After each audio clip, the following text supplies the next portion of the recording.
مولاي صل وسلم دائما أبدا على حبيبك خير الخلق كلهم. بسم اللہ الرحمن الرحیم.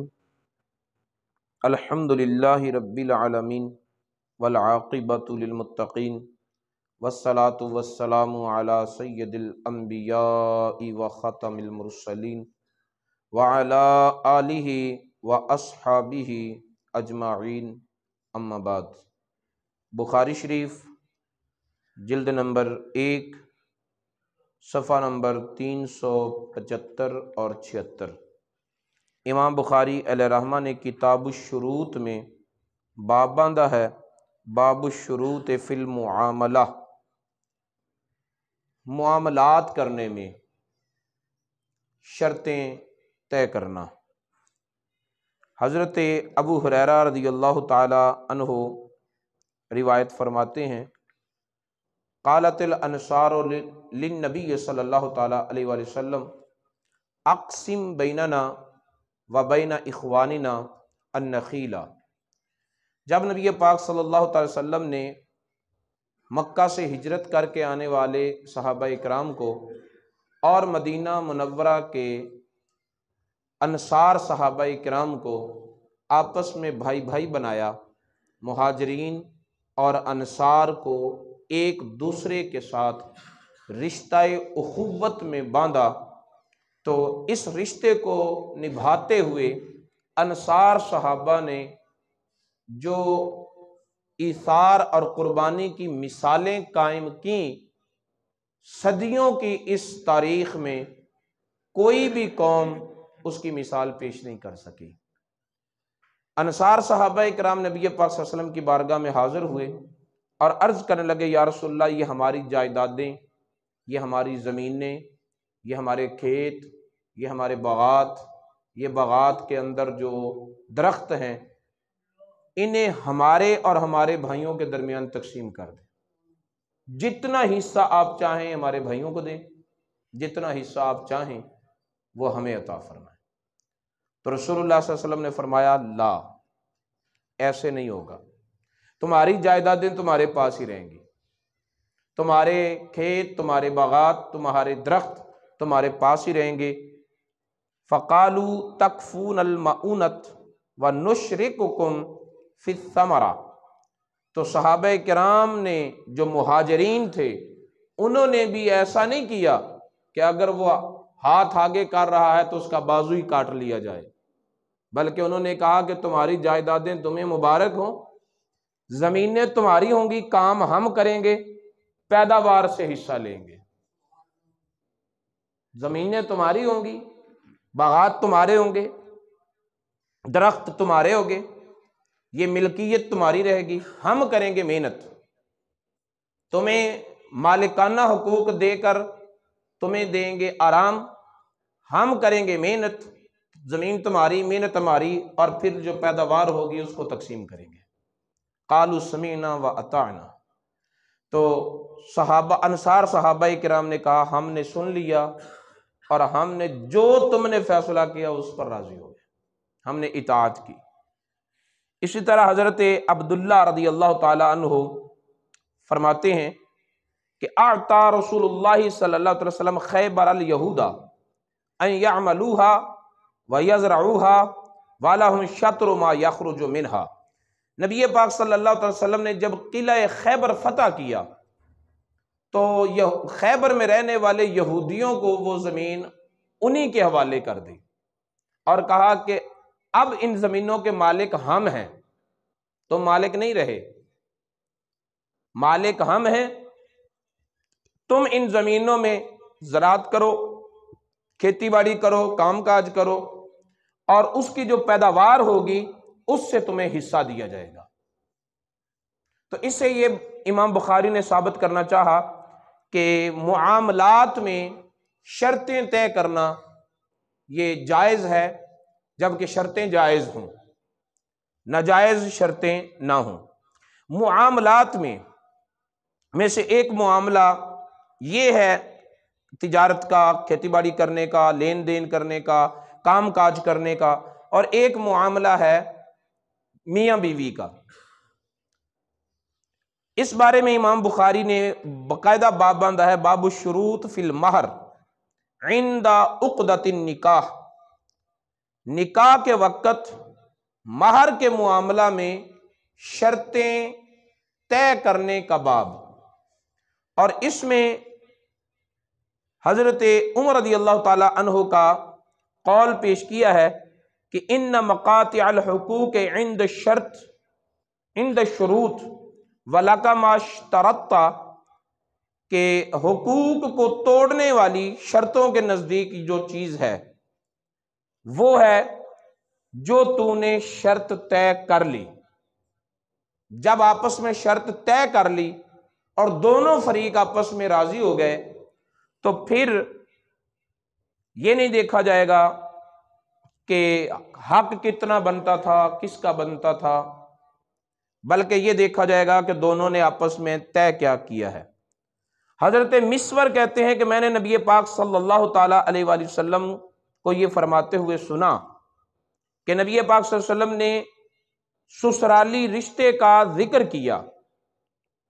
فَأَثْنَى عَلَيْهِ فِي مُصَاحَرَتِهِ، تو اس ذکر کے وقت نبی پاک صلی اللہ علیہ وسلم نے اپنے داماد کا ذکر کیا، فَأَحْسَنَ، اور جب اپنے داماد کا ذکر کیا تو بہت اچھا ذکر کیا۔ یہاں داماد سے مراد نہ تو حضرت علی ہیں نہ حضرت عثمان غنی ہیں، بلکہ یہاں داماد سے مراد حضرت ابو العاص ہیں،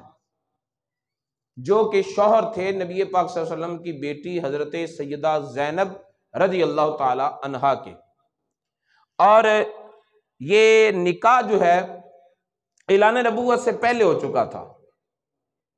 اور جب نبی پاک صلی اللہ علیہ وسلم نے اعلان نبوت کیا، نبی ہونے کا دعویٰ کیا، اللہ تعالیٰ کی توحید کا پرچار کیا، بتوں کی عبادت سے منع کیا، لات و منات کی پوجا کرنے سے روکا، اور ان جعلی جھوٹے اور غیر مستحق معبودوں کو جھٹلایا، تو جو جس انداز میں دشمنی کر سکتا تھا اس نے دشمنی کی۔ اور اسی دشمنی نے ابو لہب نے اپنے بیٹوں سے کہا کہ تم محمد صلی اللہ علیہ وسلم کی بیٹیوں کو چھوڑ دو۔ نبی پاک صلی اللہ علیہ وسلم کی دو شہزادیاں حضرت رقیہ اور حضرت ام کلثوم، یہ دونوں ابو لہب کے بیٹوں کے ساتھ، عتبہ اور عتیبہ کے ساتھ منسوب تھیں، جیسے ہم کہتے منگنی ہوئی تھی، نکاح نہیں ہوا تھا۔ تو انہوں نے اپنے باپ کے کہنے پر دونوں بیٹیوں کو چھوڑ دیا۔ اب ایک باپ جانتا ہے کہ جب اس کی گھر بیٹھی بے گناہ بیٹی کو اس طرح کا داغ لگے تو پھر اس کے دل پر کیا بیتتی ہے، لیکن اللہ کے دین کی خاطر، اللہ کی توحید کی خاطر، ہم تک ایمان کی روشنی پہنچانے کی خاطر ہمارے نبی نے یہ دکھ بھی جھیلا ہے۔ اسی وقت کافروں نے بڑا زور لگایا اور ابو العاص کو مجبور کیا کہ تو بھی محمد صلی اللہ علیہ وسلم کی بیٹی زینب کو طلاق دے، لیکن ابو العاص نے نبی پاک صلی اللہ علیہ وسلم کی بیٹی کو طلاق نہ دی۔ بدر کے لشکر میں حضرت ابو العاص بھی شامل تھے، اور 70 قیدی جو ہوئے تھے مسلمانوں کے ہاتھ، جو کافروں کے 70 آدمی گرفتار ہوئے تھے، ان میں سے ایک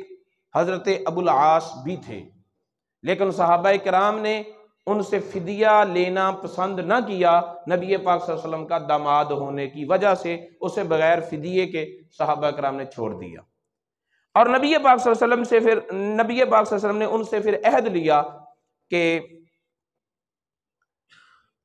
تو مکے میں جائے گا تو میری بیٹی کو سلامتی کے ساتھ مدینہ میرے پاس بھیج دینا، کیونکہ اللہ تعالیٰ کا حکم آ چکا ہے کہ کوئی مسلمان غیر مسلمان کی زوجیت میں نہیں رہ سکتی۔ تو ابو العاص نے اسی طرح ہی کیا، جو وعدہ کیا تھا نبی پاک صلی اللہ علیہ وسلم سے پورا کیا، اور حضرت سیدہ زینب کو واپس مدینہ بھیج دیا۔ اس واپسی کے دوران بھی کفار نے کوئی اچھا سلوک نہیں کیا۔ حضرت زینب رضی اللہ تعالی عنہا اس وقت حمل سے تھیں اور کافروں نے ان کا راستہ روکا اور اتنا تشدد کیا، اونٹنی سے گرایا جس سے ان کا حمل ضائع ہوا، اس تکلیف سے گزری۔ نبی پاک صلی اللہ علیہ وسلم نے اپنے صحابہ کو بھیجا ہوا تھا اور وہ وہاں سے حضرت زینب کو لے کر رسول اللہ صلی اللہ علیہ وسلم کے پاس پہنچے تو رسول اللہ صلی اللہ علیہ وسلم کی بیٹیوں نے بھی قربانیاں دیں۔ کوئی باپ اپنی جان قربان کر دیتا ہے، لیکن جب اس کی بیٹی، اس کی اولاد پر کوئی تکلیف پہنچے تو اس کے اٹھتے ہوئے قدم رک جاتے ہیں اور حوصلہ نہیں پڑتا۔ لیکن نبی پاک صلی اللہ علیہ وسلم کی اولاد کو، آپ کے آنکھوں کے نور کو، جگر کے ٹکڑوں کو کفار نے ستایا، ظلم و ستم کا نشانہ بنایا، لیکن نبی پاک صلی اللہ علیہ وسلم اپنے اللہ کے دین پر جس عزم کے ساتھ چلے ہوئے تھے، ہر تکلیف گوارا کی، بیٹیوں کی تکلیف بھی گوارا کی، لیکن اپنے عزم میں کوئی کمی نہیں آنے دی۔ رسول اللہ صلی اللہ علیہ وسلم نے اس دین کا پرچار کیا تو رسول اللہ صلی اللہ علیہ وسلم سے جو وعدہ کیا تھا حضرت ابو العاص نے، وہ پورا کیا۔ ابو العاص مسلمان ہوئے ہیں 6 یا 7 ہجری میں، 6 یا 7 ہجری میں مسلمان ہو کر نبی پاک صلی اللہ علیہ وسلم کی بارگاہ میں حاضر ہوئے تو نبی پاک صلی اللہ علیہ وسلم نے اسی سابقہ نکاح پر حضرت سیدہ زینب کو حضرت ابو العاص کے حوالے کر دیا۔ اب تو حضرت بن گئے نا، کیونکہ وہ مسلمان جو ہو گئے، نبی پاک صلی اللہ علیہ وسلم کے داماد بھی ہیں، اور پھر انہوں کا نکاح جو ہے وہ اس کا اعادہ نہیں کیا، جس سے علماء کرام نے مسئلہ یہ اخذ کیا کہ اگر میاں بیوی دونوں ایک ساتھ مسلمان ہو جائیں تو اسلام کے بعد انہیں آپس میں نیا نکاح کرانے کی ضرورت نہیں، اسی سابقہ نکاح پر ان کا تعلق، ان کا رشتہ قائم اور دائم رہے گا، لیکن بقیہ زندگی وہ اسلام کے مطابق گزاریں گے۔ تو رسول اللہ صلی اللہ علیہ وسلم نے فرمایا حدثنی فصدقنی ووعدنی فوفالی، تو ابو العاص نے میرے ساتھ جو بات کی اسے پورا کیا، جو وعدہ کیا اسے وفا کیا۔ یہ کون کہہ رہا ہے؟ ایک سسر۔ کس کے بارے میں کہہ رہا ہے؟ اپنے داماد کے بارے میں۔ تو نبی پاک صلی اللہ علیہ وسلم نے اس سسرالی رشتے کو بھی نبھا کے دکھایا اور عملی طور پر ہمیں یہ سبق دیا کہ ہمیں اپنے داماد کو عزت دینی چاہیے۔ رسول اللہ صلی اللہ علیہ وسلم نے اپنے داماد کو عزت دی، اور قطعی طور پر ایسا نہیں ہونا چاہیے کہ ان کی مجبوریوں سے فائدہ حاصل کریں اور بلا وجہ ان میاں بیوی کے درمیان معاملات میں مداخلت کر کے ان کی ازدواجی زندگی کو مجروح کریں اور بدمزہ کریں۔ جیسے کسی کی بیٹی ہماری بیوی رہی تو ہمارے آپس میں معاملات رہے، ہماری بیٹیاں کسی کی بیویاں بنیں گی تو ان کے بھی آپس میں معاملات ہوں گے۔ ہمیں بلا وجہ درمیان میں مداخلت کر کے ان کی اس زندگی کو داغدار نہیں کرنا چاہیے، اور غیر ضروری مداخلت قطعی طور پر مناسب نہیں ہے۔ آج کل زیادہ تر معاملات اس طرح کے پیش آ رہے ہیں کہ طلاق کے مسائل پوچھنے آتے ہیں نا،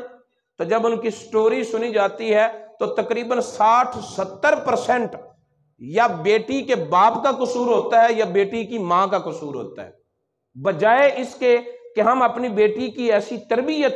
ایسی ذہن سازی کریں جس سے وہ ایک بہترین بیوی اور ایک بہترین بہو ثابت ہو سکے۔ الٹا ہم اس کے دماغ میں ایسا خمار بھر دیتے ہیں کہ جس کی وجہ سے وہ ایک نہ بہترین بیٹی ثابت ہو سکتی ہے، نہ بہترین بہو ثابت ہو سکتی ہے، نہ بہترین بیوی ثابت ہو سکتی ہے، اور نہ ہی پھر آنے والے وقت میں وہ بہترین ماں ثابت ہو سکتی ہے۔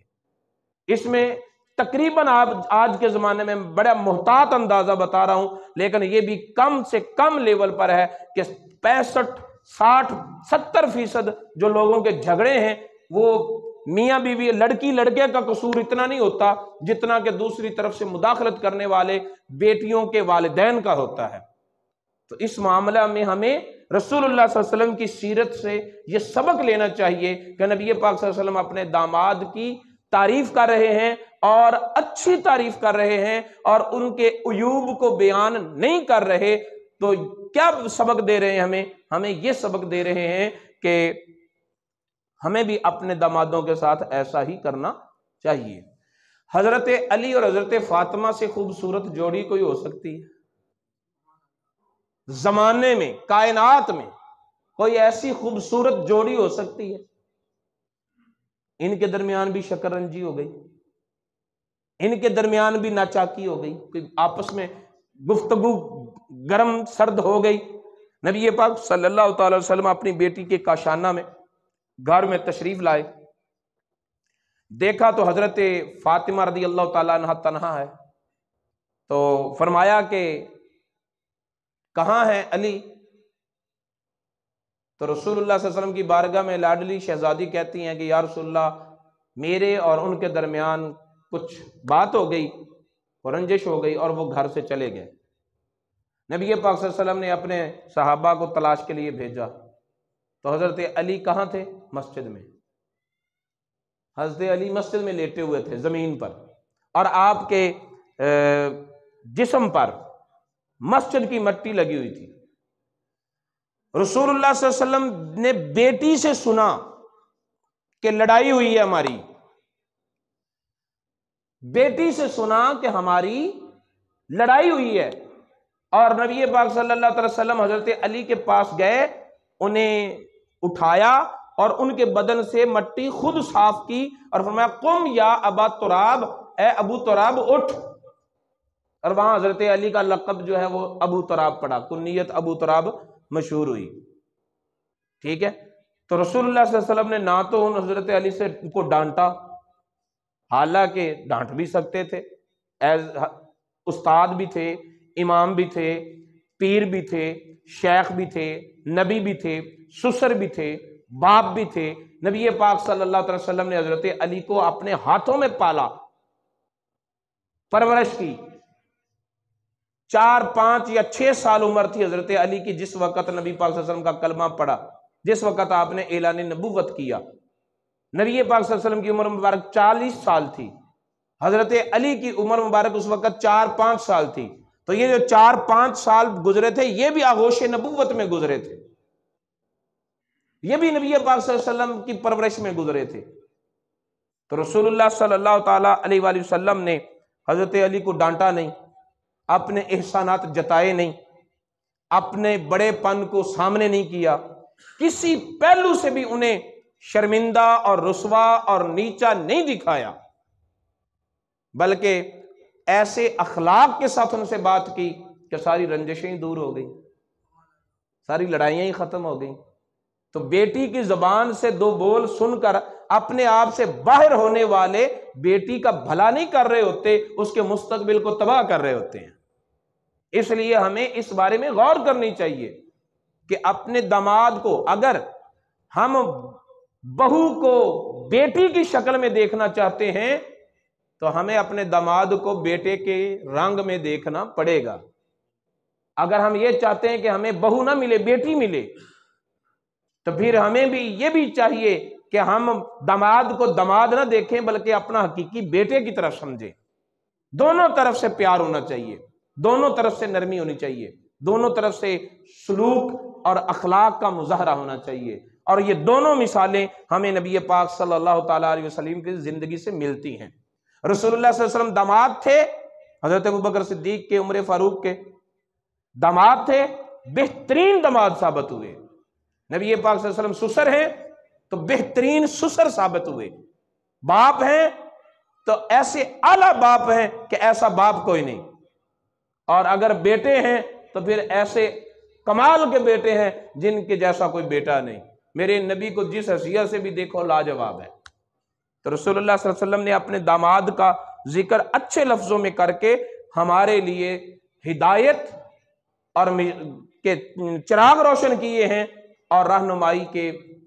مشعل رکھی ہے۔ ہمیں چاہیے کہ ہم رسول اللہ صلی اللہ علیہ وسلم کی ان تعلیمات سے استفادہ کریں۔ دعا ہے اللہ رب العزت کی بارگاہ میں کہ وہ ہمیں نبی پاک صلی اللہ علیہ وسلم کی تعلیمات کو سیکھنے اور ان پر عمل پیرا ہونے کی توفیق عطا فرمائے۔ مولاي صل